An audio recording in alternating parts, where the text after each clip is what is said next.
Estaba oyendo ciertas reflexiones sobre el mundo de hoy a partir de lo que piensa Gen. Hay una serie de errores respecto de la percepción de cómo evaluar el presente, de cómo evaluar la sociedad actual, pero los errores no derivan específicamente de otra cosa, sino del hecho mismo de quién es el que percibe. Un ente que percibe está sujeto necesariamente a una serie de cuestiones que lo limitan. El observador, por su propia naturaleza, tiene eso, una naturaleza. Y a partir de su naturaleza es que se van a ir desprendiendo los elementos de observación y los elementos que terminarán por determinar qué es aquello que se observa. Es decir, hay una anécdota más o menos antigua sobre los prehispánicos que vieron venir las calaveras que traían a Cristóbal Colón. Ellos en ese momento estaban actuando como observadores y lo que observaban era algo que flotaba o que parecía flotar sobre la superficie del agua y que se movía hacia donde ellos estaban. Como no conocían los barcos, no se puede decir que no veían nada, veían algo, pero no podían describirlo. El observador no puede describir aquello que no conoce, no podemos pensar en las cosas que no conocemos. Como no podemos pensar en lo que no conocemos, describir un fenómeno que nunca se ha visto y sobre el que nunca se ha tenido una familiaridad, implica automáticamente un error en la descripción de aquello que se ve. Porque lo que se ve, lo que se observa, tiene que irse desprendiendo, tiene que irse verbalizando a partir de elementos y conceptos que ya se conocen. Pero si el observador es carente y el observador de hecho es carente por naturaleza, entonces la descripción también va a ser carente y va a hacer falta de elementos y habrá elementos que no formen parte de la descripción porque no se tengan conceptos para formular lo que se ha visto. Eso quiere decir que esta sociedad actual que está inmersa en una forma de ver y de pensar las cosas que está tan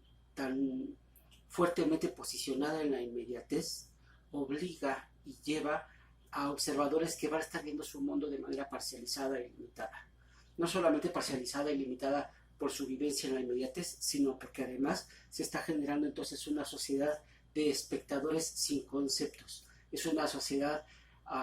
con una cierta acefalía conceptual, donde la información que pasa por YouTube, la información que pasa por el Face, la información que viene de Instagram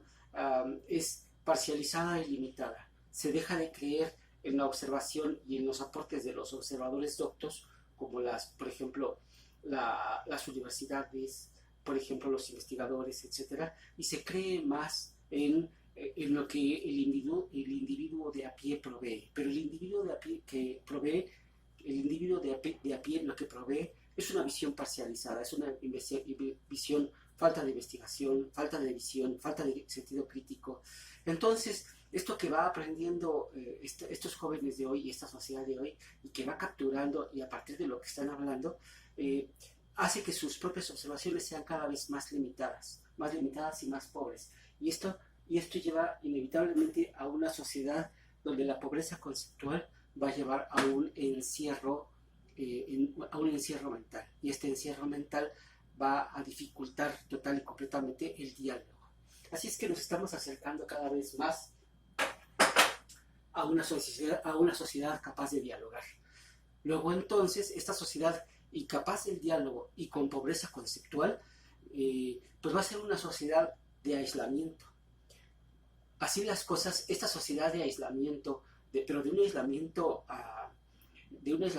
cercano, es un aislamiento donde una persona no puede platicar con otra cara a cara, pero lo hace a través del chat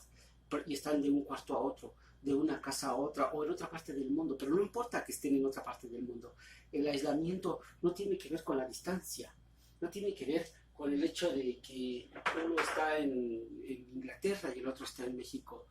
No, ni siquiera tiene que ver con el hecho de la pandemia, tiene que ver en sí con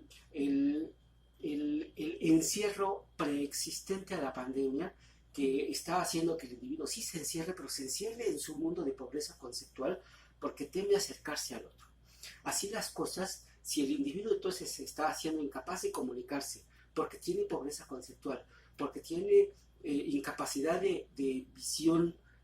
que está siendo cada vez mayor por la forma en la que se está desenvolviendo, la sociedad del futuro va a ser una sociedad, decía yo, del aislamiento voluntario, del aislamiento empobrecido, donde la imaginación, la capacidad de expresión y la capacidad de razonamiento dependerán específicamente de lo que esté proveyendo los aparatos, de lo que esté proveyendo el internet, de lo que esté proveyendo las diferentes redes sociales. El individuo dejará de ser un individuo y se convertirá en una célula reproductora de información que simplemente, como si fuese un vocero más, estará exponiendo lo que otros dicen, lo que otros hablan, lo que otros piensan, pero que no piensan realmente, sino que ellos mismos han repetido y repetido y repetido. La sociedad del trend, la sociedad de la injusticia reiterada, no es la sociedad del pensamiento, no es la sociedad de la revisión profunda de lo que está pasando en la especie humana, sino es la sociedad de una repetición hasta el cansancio de lo que va a terminar por agotar